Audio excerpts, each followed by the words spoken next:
You done your stretches this week, Mike? Yeah? I've done my stretches. There we go. I'm all stretched out.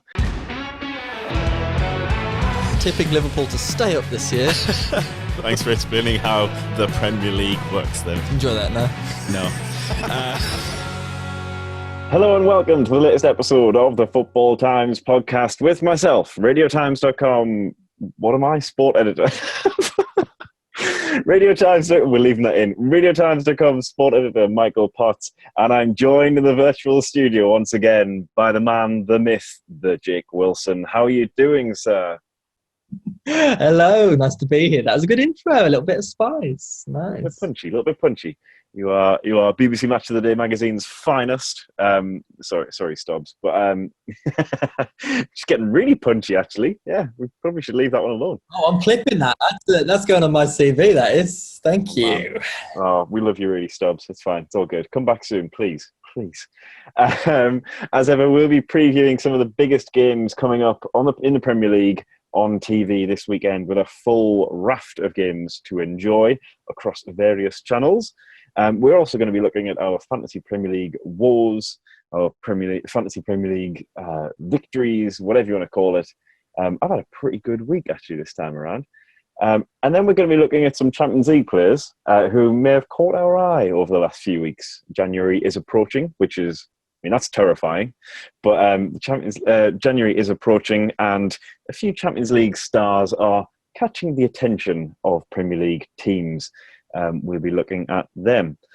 A bit of breaking news, I guess.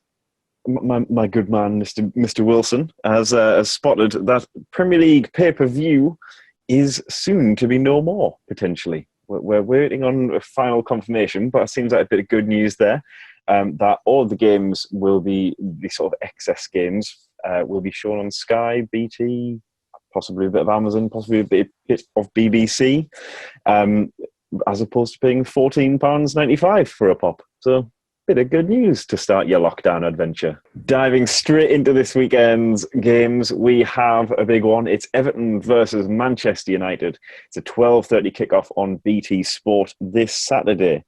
Man United, again, we've chatted about them quite a bit recently. Everybody has chatted about Man United quite a bit recently. Just looking again at another news report today from Samuel Luckhurst at MEN, saying that Man United have started chatting to Mauricio Pochettino about potentially replacing Ole Gunnar Solskjaer as boss. Pochettino was on Monday Night Football. He was out there getting his message across that he's ready for a return. Stars seem to be aligning, Mr. Wilson. They do. It's took its time. We all know that United wanted him a couple of seasons ago when he was at Spurs. But things can't continue as they are for maybe either party. Let me start by asking you a little question, Michael. I remember a few weeks ago you defended Ole and you were like, I don't get the criticism. That was, I think, 2 defeats since Arsenal. They look really kind of lacklustre there. And then, as we've seen, absolutely shambolic at the back against Basak Zahir. That Demba Ba goal is truly remarkable. And yeah, true to form, Man United as inconsistent as ever. But have your feelings changed towards Ole or United? I mean, I got the frustration with Solskjaer. I'm not completely completely blind to seeing that there was room for improvement, but I think the Arsenal one is a disappoint. That's more disappointing almost for me than the Istanbul game, because I think Arsenal it just got bullied by a team who haven't had a lot about them in recent weeks, and I think Arsenal were just kind of there for the taking. They're also a work in progress, and I just thought Arsenal kind of bullied them around a bit, and Man United were just submitted quite easily, I think, and that's not what you want to see from a Man United team, or any team for that matter. I thought that was a really disappointing one. But again, I will say that Demba Ba goal, I just don't know how much. Surely there's got to be players taking responsibility here. I think that's my thing with Solskjaer. I think he's maybe not the ultimate world class manager, but come on, man, you're at the absolute top of continental football here, and you've got Matic is the furthest back Man United player, and he's in the final third. I don't think you can legislate for that at any level of the game. My housemate plays Sunday League and all that sort of stuff, and he was just. I showed him it on Twitter, and he was just baffled. He was like, we wouldn't even do that at the great Chessington United, I believe it is." Those players need to buck up their ideas, I think, and maybe it is time for Solskjaer or for them to start looking around. Pochettino's a very attractive option, I guess. But I just think the players need to take some responsibility for that as well. Oh, definitely. Like for that goal, I know it's kind of a key point for pundits nowadays, that goal on United, but the whole back four was like in a straight line in the opposition box and then either side. It was as if they were parking the bus, but in the wrong half. And Rio said something similar. He said that, you just need, if he was on the pitch, he'd be screaming at players, he'd be grabbing, dragging them back. You got to have that 2-on-1 at the back. And it was 1-0, and that is remarkable. And as much as it is the players getting it wrong, it could also be the players not quite knowing what their jobs are and not quite knowing what the tactics are. You wouldn't see that in a team under Mourinho. There's no way, regardless of the players. He would have those players drilled.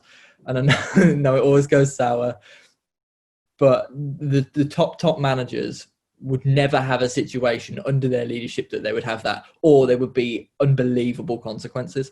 I don't see that under Ole, and I'm not advocating him losing his job in the slightest, because managers need time, and I wish all managers all the time they could have, but something needs to change there, and hopefully Ole has the answers, or Maurizio might be seen to be the person who does have the answers.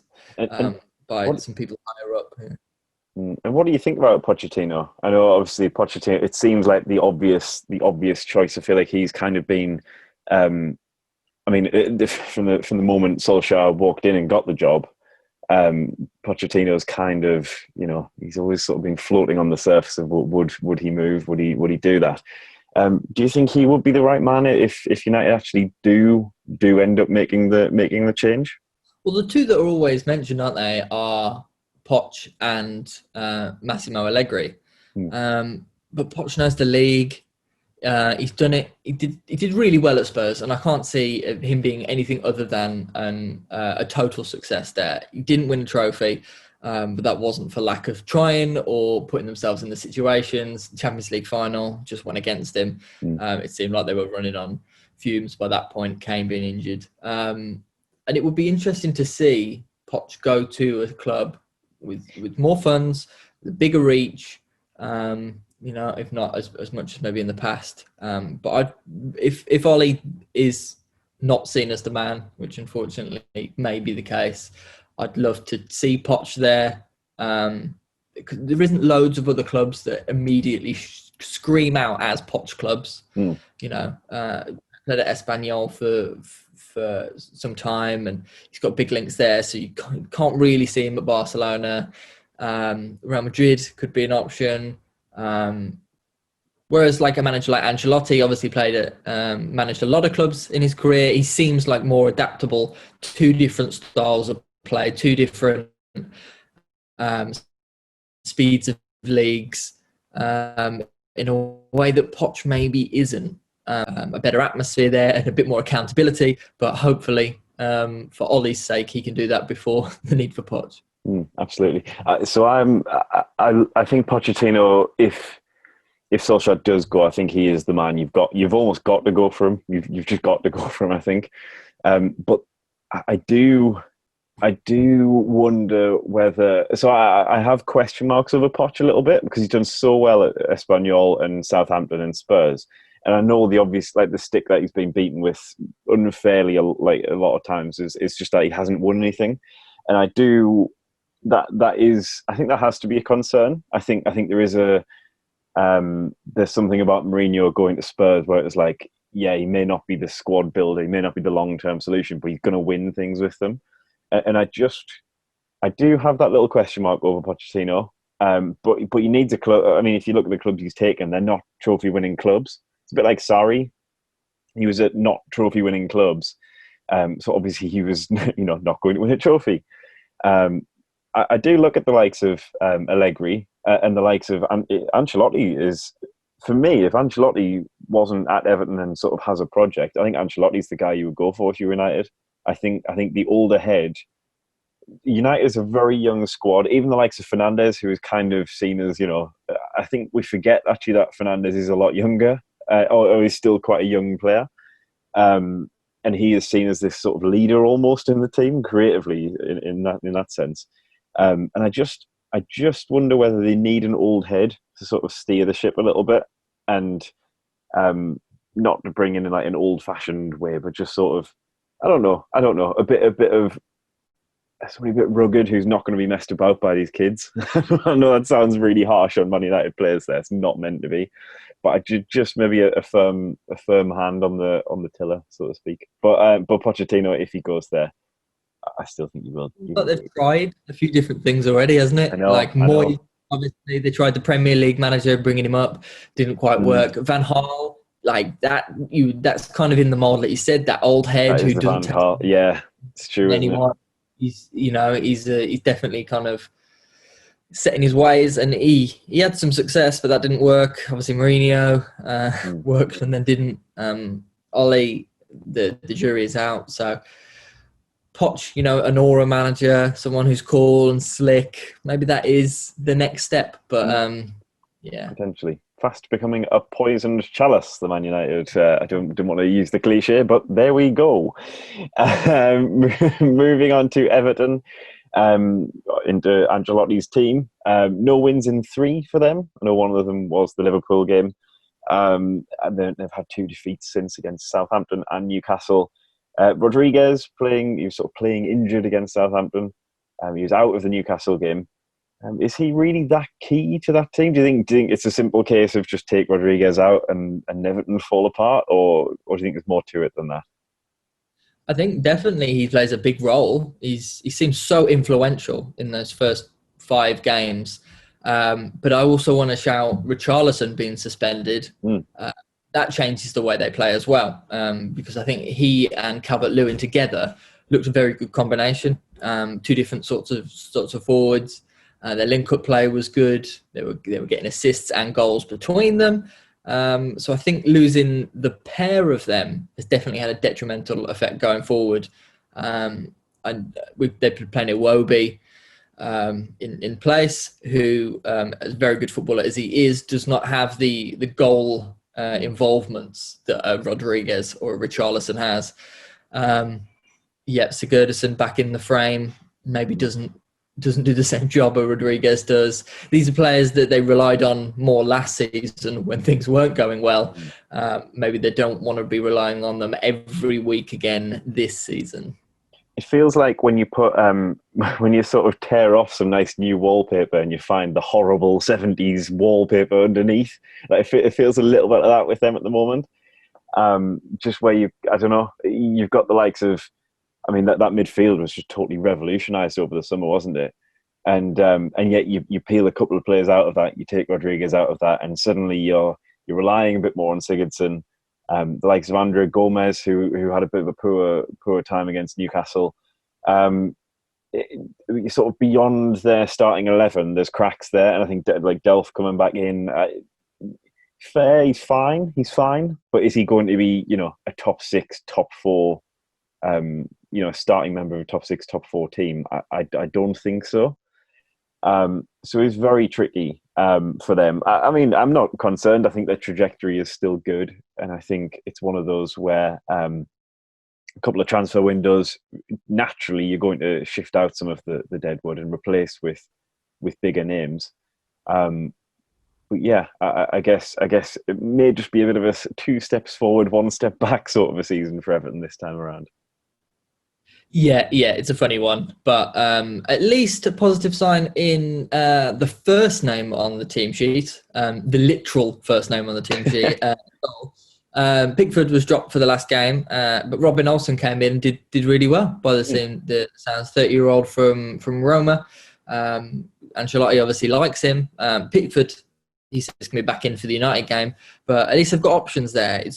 Pickford's been pushed this season in a way that maybe he hasn't in the past. So hopefully that's good for him and for the club and for England as well. Yeah, absolutely. I agree. I think Pickford was deserving of maybe not getting the start and having a player who can step in and put in a good performance. That's kind of what you need, isn't it? And but again, maybe Pickford just needs that. He's exhausting to watch sometimes. Pickford, I love him so much, but he's exhausting. It just looks exhausting being him. He looks so wound up, and I think maybe just that time to sit on the bench, maybe just that time to, watch the game develop. And I don't know. I just think there's something quite nice about having that time off there. And now, he's straight back into a big game here. But then he's got the international break where he may or may not be in for England. Just that little bit of time, that little bit of respite from what has been a really tough season from so far. But yeah, hopefully that's the start of a battle between the two, really, because you just want the best goalkeeper playing. Doesn't matter who it is, you just want your best goalkeeper playing. So fingers crossed on that front for them. Prediction for this one, I'm going for an exciting draw, is what I have written down here. I'm going for like a 2-2 draw, I think. Oh, well, I've gone for a draw as well, so that makes us sound like absolute fence sitters. So, I was thinking of 1-1, unfortunately. Sorry, everyone. Oh, ruined me there. And you can watch that on a 12:30 kickoff on BT Sport this Saturday. Moving on to the next game, it doesn't get any smaller, does it really? It's Manchester City versus Liverpool. It's on Sunday afternoon/evening. It's a 4:30 kickoff on Sky Sports. Yeah, okay, I'm up for this. We have City, obviously Jesus back with a bang. Cracking strike in midweek in the Champions League. Cracking strike. Good to see a bit of a focal point back in the among the ranks. Obviously, Aguero's coming back to fitness. Maybe too soon for him this week, but who knows? You never know. Pep rotation and Pep roulette can always throw up surprises. But I feel like we're going to talk about. I can see your face looking all pensive here. You know what I'm going to say, because I think we're going to talk about your favourite guy now. Would you like to talk about Ferran Torres? Always like to talk about Ferran Torres. Yes, he had a good one, didn't he? Oh well, he just is seamless. He's direct. His touch is brilliant. He seems exactly knows when to strike the ball as well. One of his goals the other night, it was played through. He took a touch, and you could see he wanted to shoot, but he delayed it half a second to get the angle, and it was brilliant. And yeah, I feel like he's a right player. But this is a very interesting one. When both teams were 1-0 up, Liverpool and Man City in midweek, I dropped a little poll on the old socials to see who people favoured more, Ferran or Diogo Jota. I feel like the results were slightly unfair by Diogo then going on to score 2 more. Overwhelmingly, people went Diogo Jota. So I'm a little bit sad for Ferran because I don't think he gets the love yet. I think mainly because people haven't seen him as much as they've been watching Diogo, me included. But I think Ferran is a right player and such a good option across the front line. Absolutely. And I was going to say, actually, while you're discussing options going forward, I'm going to go the opposite way here and say City looking a bit better at the back.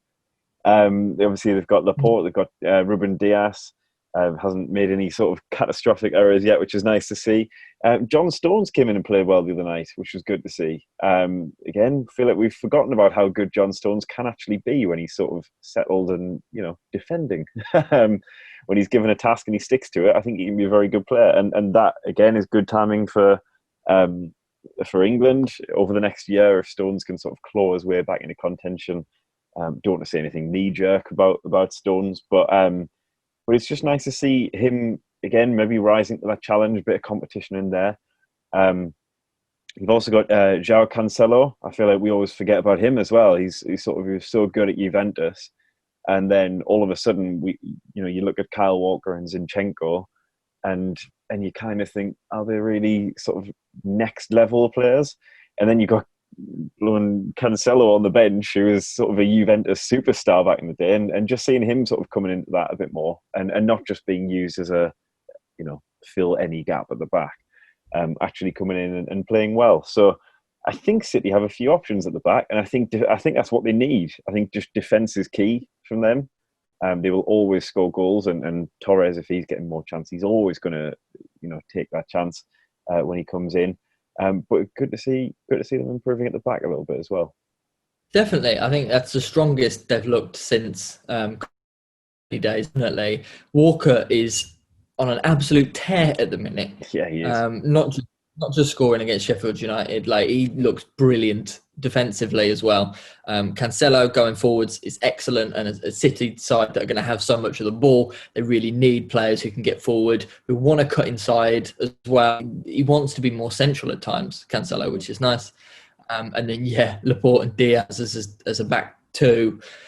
Yeah, you don't get much better than that. Ake in reserve, then Stones maybe as fourth choice. That's beautiful. And we all know how good Ederson is. We don't need to talk any more about him. He's blooming great. Absolutely. I don't know what that was, but okay. He is blooming great, though, isn't he? It sounds like Mick McCarthy just having a chat with himself. Oh, I love Mick McCarthy. Oh, and talk about McCarthy. Oh, can we New please job? get Mick McCarthy on the pod? Let's do that. Let's give Mick Mac a shout. Busy now. He's got a little European adventure going on. Yeah, I love Mick McCarthy. Anyway, let's park that one, because that wasn't meant to happen. But yeah, Mick, if you're out there, please listen to us. We love you. Anyway, moving on. Liverpool. Liverpool. So once again, we see this. I love it when you see a side evolve. I think City, you could maybe say, have they gone a little bit stale for a while? And even this season, have they gone stale? Are they going to sort of really recapture the best of themselves under Guardiola? But Liverpool, I love what they're doing, just sort of shifting around. They've dropped Firmino a little bit deeper in that 4-2-3-1, and they've pushed your boy Diogo straight up front. I mean, Jota, he's on fire. What do you make of him right now in a Liverpool shirt? Love him. I loved him at Wolves, and I love him at Liverpool. I'm going to adjust the elephant. A lot of people have been messaging me being like, why did you sell Jota? And it was because he was fourth choice, frankly. Behind Neto, behind Podence, behind Traore. And he plateaued at Wolves. I think we play him quite wide and in a very different way to Liverpool. We had a lot less of the ball. It was counter-attacking, so we really needed his directness. But he didn't have the support up top when he ran with the ball or got there. So he had some amazing moments in a Wolves shirt. I remember a goal he scored against Man United, and Molineux absolutely erupted. But yeah, it was the right time to sell him, and he's coming good at Liverpool. He's a big game player. He wants to be successful, for Portugal, he's playing alongside some of the best players in the world there, and I think he sees himself as being up there. Playing through the middle was excellent. Firmino has got to be scared. Absolutely. I mean, that's 6 goals in 4 games there for him, and in his last 4 games, obviously one of those he only played 20 minutes. One of those when he got his hat-trick from playing an hour the other night. I mean, what a start. And Liverpool, from a Liverpool perspective, absolutely what a signing. Like, they've needed that player, haven't they? They've relied on people like Brewster coming in for maybe 20 minutes here and there, and Origi here and there.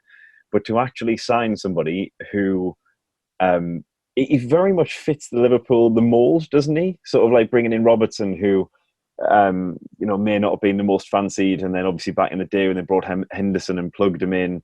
And they've sort of plugged these players, Wijnaldum, plugged them into the perfect system. And so if you've got Jota, who, like I say, I do think, he went a long time, didn't he, without scoring for Wolves, and wasn't always in the team. And yet, it's one of those moves that it works out for everybody, because then you're getting a big transfer fee for him, and he just fits that Liverpool system so well. So I don't think it's a case of I think there's more nuance to it than just what are Wolves doing selling that guy. I just think he's one of those who is he's just slotted in perfectly, hasn't he? And that's exactly what you want from Liverpool, because he's not going to demand to play every single week. In the same way as if you'd signed a 60, 70, 80 million pound striker would want to play every week. He's not going to demand that or expect that straight away, but he's playing in such a way that is really putting pressure on Firmino. Roberto Firmino, he's threatening to break up that front three. It's an incredible thing to do. But obviously now that they're accommodating that and dropping Firmino deeper, to actually make the four of them work, which is quite a terrifying prospect. It really is. That is so intimidating. If you see that lineup on the team sheet, you're reading it as James Tarkowski. Not a great couple of weeks. Burnley side, down, only got 1 point. You're looking at the team sheet. Oh, it's Jota and Firmino. Yeah. That's you're gonna pull your socks up for that one. You're gonna be in for a test. And I'm sure Diaz and Laporte are going to be relishing such a task. Absolutely, indeed. Predictions for this one: Manchester City versus Liverpool feels like a big game already in the season. It does indeed. I want to shout out Mark Lawrenson. He does the BBC Sport predictions. For the first time in 160 matches, he's predicted Liverpool to lose a game. And I'm going to follow his lead. I think Liverpool's backline isn't as strong as City's.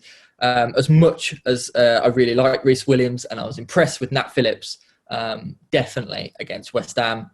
I feel like City have got a bit of an edge here, and I think they could sneaky 2-1. Interesting. I'm going with another exciting draw. I need a big sign just says exciting draw. No, I'm going to go with another 2-2 draw. I think I can see a lot of goals coming in this one. Again, I know I've bigged up City's defence there, but if there's one set of players who can get past them, it's probably going to be an informed Jota, Firmino, Salah, Mane. Top sitting there, Michael. You love to see it. We'll see. You love to see it. I'm just setting up a wonderful, wonderful first weekend of lockdown for you all here. Just 2-2 draws all over the shop. Everyone gets 1 point. You get 1 point. You get 1 point. You get a point. You get a point. You get a point. And before that game, we have a 2:00 kickoff. We're going to chat about Wolves a little bit now because it's Leicester. What is that noise? Leicester versus Wolves. It's a 2:00 kickoff on Sunday. You're feeling good about this one? Wolves don't lose unless they do something bad.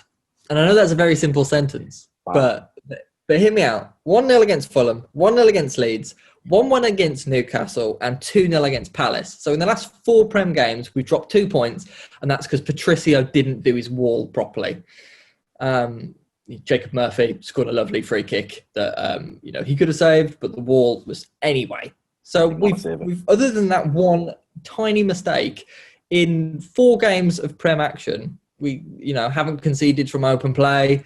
We've scored every game. Palace, we scored 2 in the first half, which was completely unbelievable. There's a lot to be happy with as a Wolves fan. Let me ask you a question, Michael. Do you know the first player born post-2000 to be called up to a Portugal senior squad? Oh, here we go. It's going to be your boy, isn't it? Is it a Wolves player? You Wolves fan? Do you have lots of Portuguese players? Yeah, we do. We have 5 in the squad. Podence missing out this time. And Jota's in it as well. So one of our old boys. But, it's very Portugal. But I love Neto. Going forward, I think he's brilliant. He's going to turn into a real good player, and I think he gets left out of quite a lot of those lists, those wonder kid lists. I think he could be much better than the credit he gets given. So, yes, as a Wolves fan, very happy. But this one's a proper test. How do you see it? I was going to say it's interesting, isn't it? I mean, these two sides, you feel like Wolves, you kind of like you said there, it's up to them to lose it, so to speak. I think Wolves are very good at, well, when I've seen them, been very good at holding on to leads, defending leads. I think I watched the Leeds game actually fairly recently, and that was a good performance. Really enjoyed that sort of like grinding out a win. I thought Cody at the back, I'm a big fan of Cody at the back. Kilman doing well. Kept Sykes out of the team, didn't he last week, I think? Yeah, he's moved Sykes. Sykes has played on the left. He's Playing played on the left as well, but he's kind of moved him out of the front line. I think Sykes is quite versatile, so he can play a lot. But a lot of fantasy Premier League fans weren't very happy that he was on the bench. Yeah, I was very happy as a man who owns Cody and Semedo. But there we go.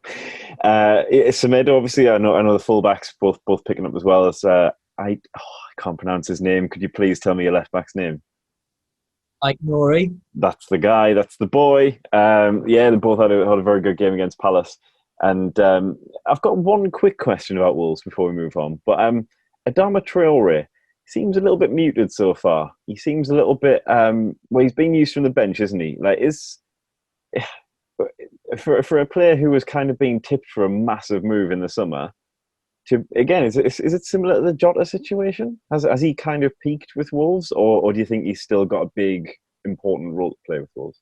2020 has not been Traore's year in club football whatsoever. He hasn't scored since the Man City game that was just after Christmas, that crazy one where he ran all the way down the pitch. So no goals in the Premier League in 2020.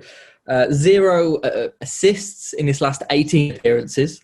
And for a wide forward who was so prolific with providing Jimenez assists last term, dropping those little crosses on his head, that is not a stat you'll want to see. And yeah, he's not had the form. He's a confidence player, and he's been in purple patches.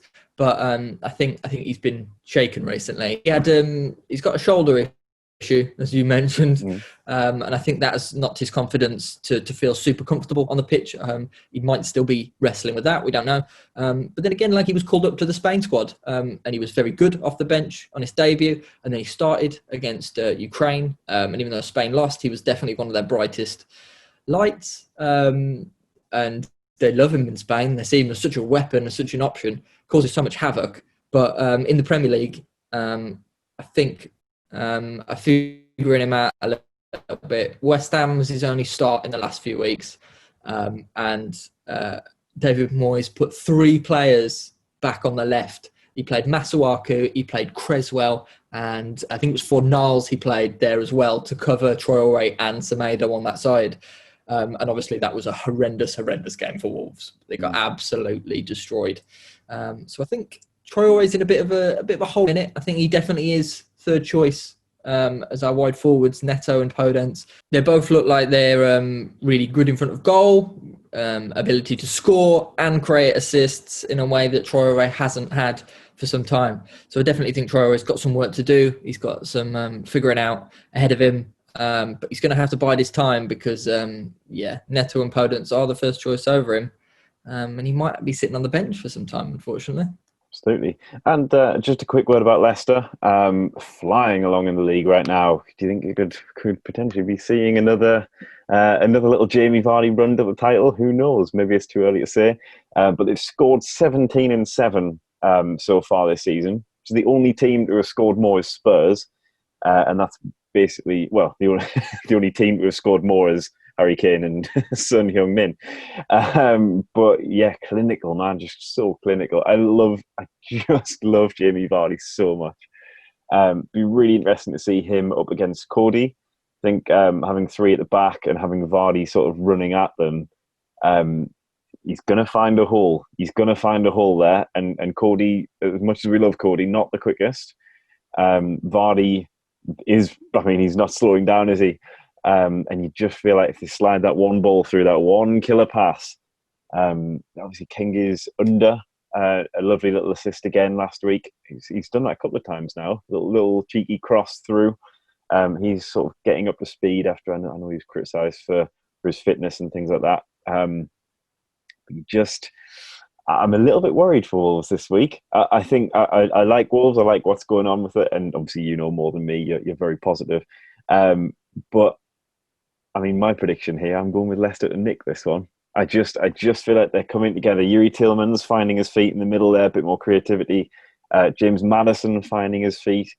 I just think a lot of their weapons are coming into form at the wrong time for Wolves. And obviously Leicester, we saw how good they were up till Christmas last year. I'm not saying that's going to exactly happen this time around, but they're a team who, once they build a bit of momentum, they seem to be able to keep going with it. And just sort of like Vardy's just we know what Vardy's like. He's relentless, isn't he? So I'm going to go. That's my very long-winded justification for saying 1-0 Leicester. I know I'm not going to argue against there. I think Wolves and Leicester are one of these teams, especially over the last couple of seasons, that have really gone head-to-head, on the league table, but on the pitch as well. The performances, results could have gone either way. Wolves had one chalked out for a volley handball, and we were harshly done by there. But Leicester are good. They do have their off moments though, like the Villa and West Ham games recently. So I'm not going to be able to agree with you, Michael, because I'm going to say Wolves are going to win 1-0, and obviously they're going to marshal Vardy. Pace can hurt us. I've got full faith in this side at the minute. They're not conceding goals. Absolutely.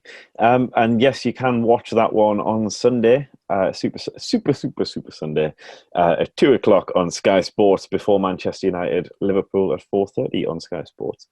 Now, moving on very quickly, we're going to chat about our fantasy Premier League teams. How are you doing this week? Did you have a good one? Any shambolic news that you need to bring me about your team? No, this was quite good. The shambolic news was nearly leaving Tariq Lamptey on the bench and his 9-point haul, but thankfully Mitchell didn't for Palace against Wolves, so Lamptey's 9 points came back through, so that was very nice. Got just more than average. Bringing Chillers in for Trent, as we both did, was a good call. Yeah. Well done us. Pats on our own backs. I'm liking Mendy possibly in goal for Chelsea, so I'm sort of eyeing him up a little bit, and I quite like doubled up on Wolves, potentially a double up on Chelsea defence, which would be quite ridiculous, but hey, they're picking up the results, so who knows? But yeah, Danny Ings is the big one, isn't he? Danny Ings, he got another goal last week, but obviously he is out for 4 to 6 weeks now, up until nearly Christmas. It's a knee injury again, which could be a bit of an issue, but we wish him the absolute speediest recovery in more than just Fantasy Premier League. But for now, I've replaced him with Mr. Callum Wilson. I know my friends at home are utterly they're not happy with me because they don't like picking Newcastle players. They will refuse to pick Newcastle players. But I went for Wilson, good value player. I already had a couple of million in the bank as well, so I've gone and put Harry Kane in as well for Raul Jimenez. And I've also made a third substitution, a third transfer, and I've gone and put Ziyech in for Foden. So Ziyech, Wilson, Kane for Ings, Jimenez, Foden. I wanted to get ahead of the curve because I just think Ziyech could absolutely explode this season. I think he's my top tip for the week. I think Rodriguez is still, a bit of a doubt, not quite sure with his injury. Chelsea have Sheffield United, which is a pretty happy hunting ground at the moment. I'm feeling it. I'm feeling Ziyech for a big week, and I thought it was worth taking the hit for Foden, who was up against Liverpool, which could be a tough one. So that's where I'm going with that one. There's some brave choices in there. I like them now. I wish I hadn't taken Callum Wilson on my team. Yeah, it's one of those where I haven't been that. I've been very solid this year, but not really that explosive. So I just think Ziyech, Kane can be sort of those explosive players, can rack up a couple of goals a game. But hey, we see. And very quickly before we leave, Champions League is over for now. We mourn. But it shall return very soon. Is there any players have sort of caught your eye who Premier League teams should be looking at in the transfer window coming up? I think it's a funny one. Some of the standout players are players we know quite well in the Premier League anyway. Like Morata keeps scoring goals. He's doing it for Juve. Very nice to see. Angelino doing well at RB Leipzig again, which is good. But the big one, I don't think we can do this. I wanted to talk about some different players. I wanted to talk about Lautaro Martinez. I wanted to talk about Duvan Zapata, but we can't, can we? Because we have to talk about Erling Braut Haaland. But we obviously have to. Yes, talk to me, brother. 14 goals in 11 Champions League matches. That's tied now with goals with Adriano, tied with Ronaldo, tied with Zidane. He has 26 goals in his 28 games for Dortmund. That's unreal.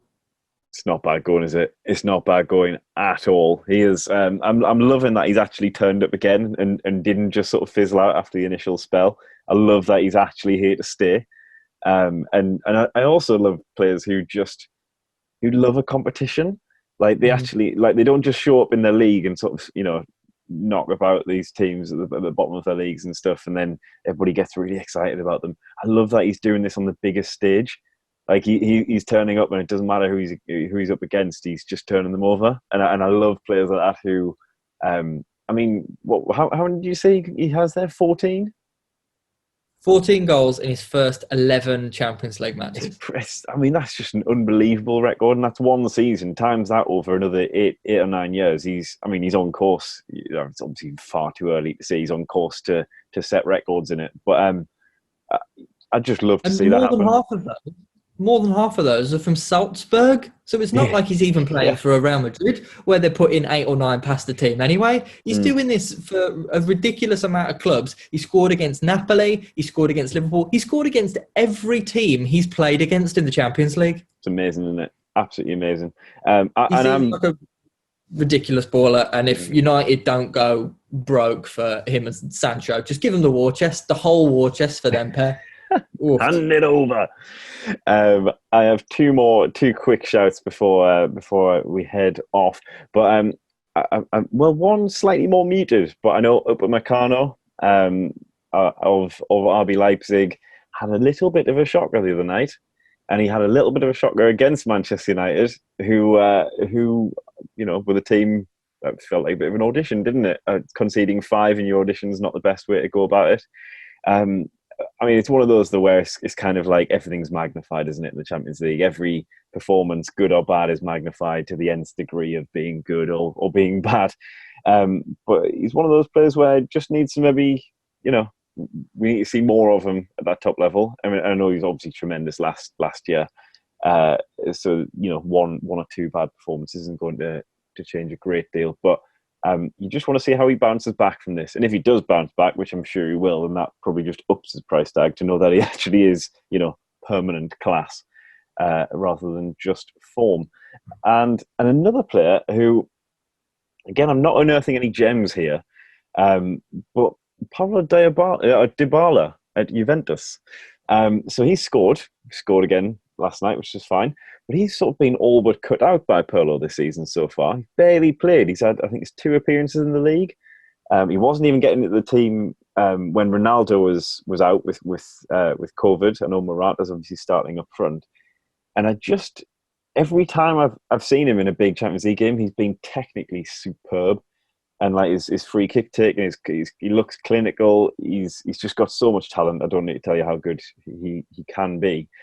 I just wonder whether that is the sort of player who, again, I know Man United seem to be the easy target here, but, if they're wanting that a bit more of a wide forward, not like an all-out and out striker, could Dybala be a player who comes to the Premier League in the near future? Will he just, not accept that he is a backup at a club anymore? He was Serie A Player of the Year last year. And I think he's gone through a bit of a gold drought of late. And thankfully he broke that last night. But he's not a player that's going to stand in the shadows for long, for anywhere. So hopefully it comes good for him at Juve again, which I think it will, even though he has had a bit of up and down time there. But yeah, linked with Spurs a lot. You could definitely see him at United. He feels like a player that could light up the Prem. Maybe a bit like James is doing. And before we skip over this, I'm a little bit worried for Gladbach fans. because with Alassane Player and Marcus Thuram playing so well, scoring, Thuram got 3 against Thuram got 2 against Real Madrid, Player got 3 against Shakhtar. It might be a bit of a Frankfurt situation where they do really well, and then at the end of the year they all get broken up and sold left, right, and centre. Yeah. So wouldn't be super surprised if maybe we see one of those at an Arsenal, for example. Absolutely pillaged. Yes, it's the magic of the cup, really, isn't it? I mean, play well, sell your whole team. Thank you very much, Mr. Wilson. And what's coming up in the Match of the Day magazine this weekend? This whole week? Well, still on shelves is our wicked celebration of all things Messi and Ronaldo. So if you're missing the Champions League, you've got all the best in there anyway, the 2 top players in the world. But we've also got some epic prizes to win, like a PS4 and 9 dreamy posters. But also, let me shout out, we've got something very special launching next week. So I'm sure that'll come up on next week's pod, but also all over the old social channels too. So keep the ear to the ground, keep your eyes peeled. It's exciting, mate, I promise. You have me intrigued. And my laptop battery is about to die, so I'm going to have to wrap up this very, very quickly in the virtual studio, the height of professionalism. Thank you very much for listening. You can come to radiotimes.com/sport for all of your latest sporting previews. We've got a bit of everything coming up. We've got a bit of golf coming up. We've got a bit of Masters coming up. I love the Masters. We also have all of the Premier League previews and the usual stuff that you will enjoy. Everything coming up on TV to satisfy your lockdown needs. Take care. Have a good one. Take care.